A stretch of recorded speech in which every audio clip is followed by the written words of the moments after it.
Va-t-on vers une trumpisation de l'Europe? C'est notre grand angle.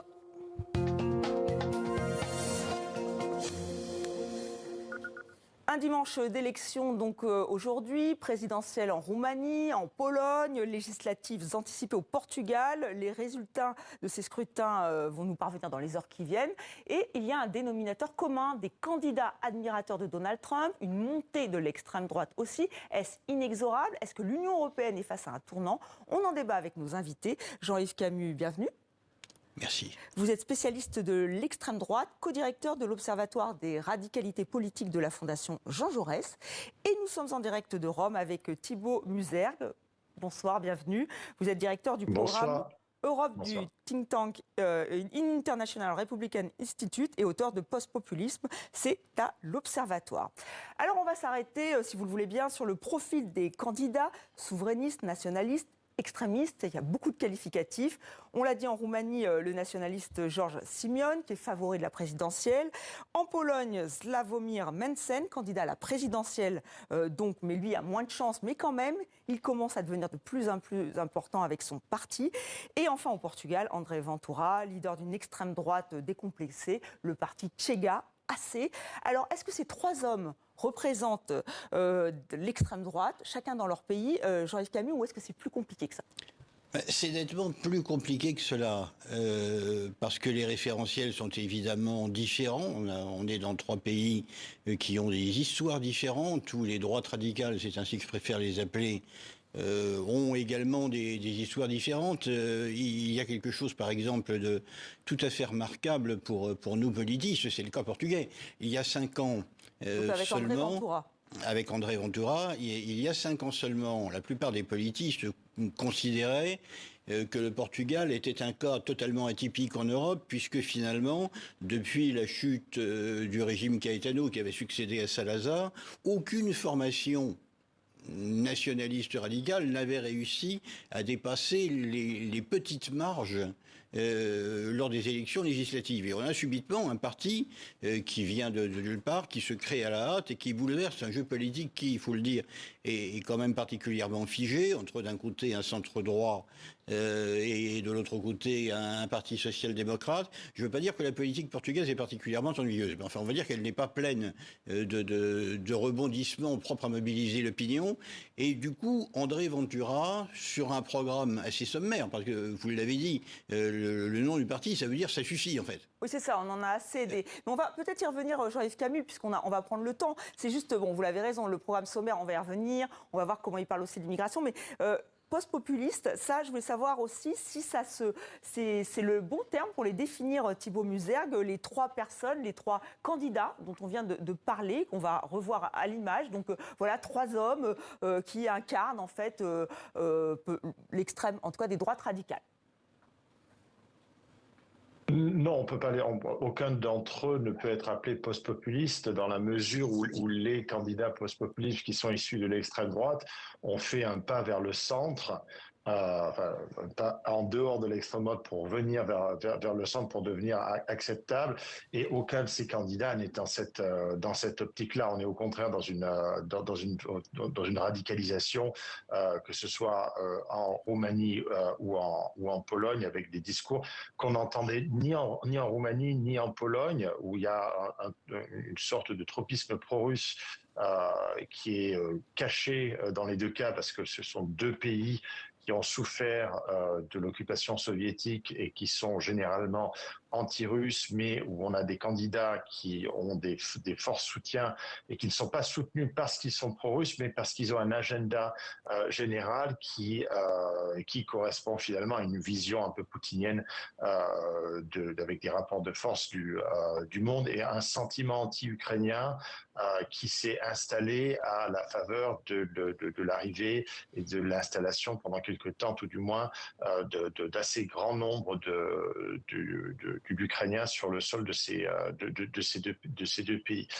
Ajouter à cela dans le cas roumain, alors la Roumanie, c'est intéressant ce que disait Monsieur Camus, parce que la Roumanie était à peu près dans le même, on peut le mettre un petit peu dans le même panier que le Portugal. C'est un pays où il n'y avait pas d'extrême droite jusqu'à très récemment, et c'est il y a environ 5-6 ans, 4-5 ans même qu'une extrême droite a émergé et a commencé à devenir importante du fait des difficultés économiques ou de ralentissement économique, conjugué à une scène politique qui était beaucoup trop consensuelle, et où le consensus justement nuisait, dirons-nous, à la transparence. Donc on retrouve la même dynamique, si je vous suis.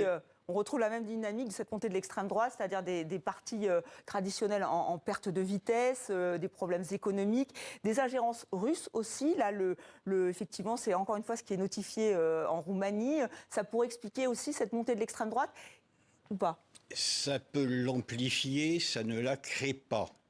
J'ajouterai à la liste que vous venez de citer les ingérences qui existent très probablement dans un scrutin qu'on a bien oublié ici, qui sont les élections législatives albanaises, dont le premier tour a eu lieu le 11 mai, le second suivra, et les campagnes de désinformation étaient tellement importantes que le gouvernement a décidé de bannir TikTok pour une durée de 1 an, de façon à laisser la campagne décanter un peu et si possible redevenir normale. Dans le cas, tout dépend des pays, si vous voulez. Dans le cas polonais, la coalition confédération que représente M. Menzel a un rapport à l'Ukraine qui est très particulier et qui est aussi déterminé par l'histoire.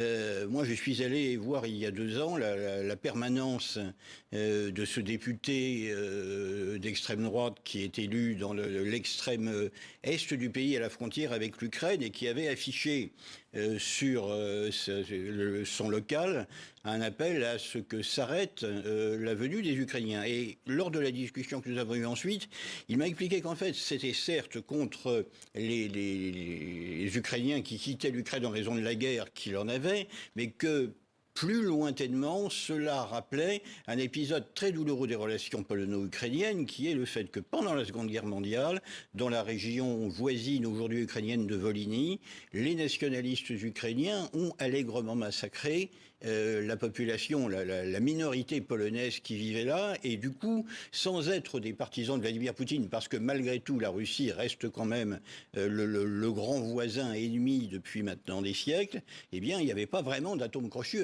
avec la population ukrainienne. C'était même pas le problème du régime de Zelensky ou d'un autre. Il y a des contentieux historiques. Et en Roumanie, une chose très intéressante, c'est que précisément le même contentieux historique existe avec la Hongrie voisine en raison de la présence d'une minorité magyarophone très importante en Roumanie. Et George Simion a réussi à être adoubé par Viktor Orban, alors qu'il y a encore une quinzaine d'années, le simple fait de mettre dans une même pièce des nationalistes radicaux roumains et des nationalistes radicaux hongrois tenait véritablement de la gageure. Donc il y a des recompositions qui se créent. Vous nous rappelez le poids de l'histoire. C'est vrai qu'on va revenir sur effectivement l'avenir de l'Europe, l'avenir de l'Ukraine, comme vous venez déjà de le souligner. Mais je voudrais qu'on écoute Sławomir Mencen, donc c'est le candidat d'extrême droite à la présidence en Pologne. On l'écoute. Qu'ont-ils fait avec les migrations? Après tout, il y a 10 ans, c'était principalement des Polonais qui vivaient en Pologne. Et maintenant, les choses ont changé quelque peu.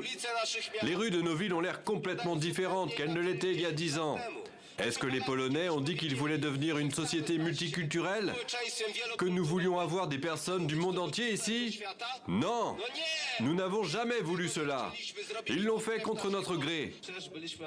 Alors Thibaut Muserg, vous nous avez expliqué avec Jean-Yves Camus qu'effectivement l'histoire peut aussi expliquer la montée de l'extrême droite, mais on voit quand même que les thématiques restent les mêmes. L'immigration, alors là c'est en Pologne et au Portugal, c'est aussi là c'est contre les tziganes, donc c'est quand même ça revient tout le temps ce thème. Oui, oui, c'est l'immigration, c'est le cheval de bataille de toutes les extrêmes droites depuis une quinzaine d'années. Enfin, c'est populaire, c'est un thème extrêmement populaire que la plupart des pays, des pays, pardon, des partis traditionnels ont refusé de prendre parce que trop problématique par rapport au mainstream. Et effectivement, ils en ont fait leur fonds de commerce. Mais au-delà, dans le cas à la fois dans le cas de Chega, dans le cas de la Roumanie et dans le cas de la Pologne, ça va bien au-delà de la question migratoire. Il y a une vraie, et c'est quelque chose qu'on a partout en Europe et plus généralement en Occident, il y a une vraie crise d'identité dans ces pays qui est aussi due aux dynamiques démographiques qui sont négatives, en particulier en Roumanie. Et il y a une peur de disparaître qui, en plus du fait de l'histoire en Europe centrale et orientale, fait que ce n'est pas totalement une fiction. Donc les partis d'extrême droite, dans une moindre mesure au Portugal, mais également au Portugal, jouent non seulement sur l'immigration, enfin l'immigration comme symptôme d'une crise beaucoup plus large d'identité alliée, dans le cas de la Roumanie, à un gros problème de corruption et de collusion des élites qui ferment finalement le jeu politique. Et c'est notamment à cause de ça que la Roumanie, qui n'avait pas finalement de problème avec l'extrême droite jusqu'à récemment, s'est finalement normalisée à une extrême droite aujourd'hui qui est malheureusement à des niveaux qui sont assez similaires, voire un petit peu supérieurs à ceux qu'on a dans d'autres pays européens, notamment la France. Alors, ce qui est frappant aussi, c'est la jeunesse, en fait. Un sondage en avril 2025 disait que près d'un jeune électeur sur 3 envisageait de voter pour Menzen. Cette jeunesse, elle est aussi très sensible aux arguments au Portugal, aussi en Roumanie. Jean-Yves Camus, qu'est-ce qui se passe? C'est cette crise identitaire dont on vient de parler? Vous savez, la jeunesse, elle est plurielle. Vous avez deux jeunesses au moins. Vous avez celle des métropoles qui, lorsqu'elle est diplômée, arrive à s'en sortir.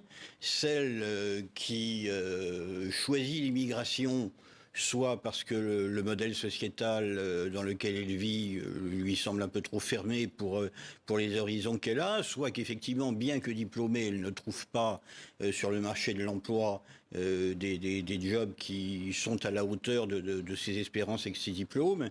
Et puis vous avez aussi la jeunesse rurale, la jeunesse des petites villes qui, elle, effectivement, d'abord s'informe principalement sur les réseaux sociaux avec tous les effets de désinformation que cela peut induire, et puis qui en fait voit effectivement des petites secousses dans le sismographe. Alors Sławomir Menzen disait la Pologne est envahie, nos villes sont envahies de gens venant de l'étranger. Enfin, ça reste quand même, si vous voulez, moi j'ai pas ces impressions-là quand je me promène dans des villes moyennes et même quand je me promène à Varsovie ou à Cracovie. Ça reste quand même un pays relativement fermé à l'immigration, mais parce que c'est nouveau.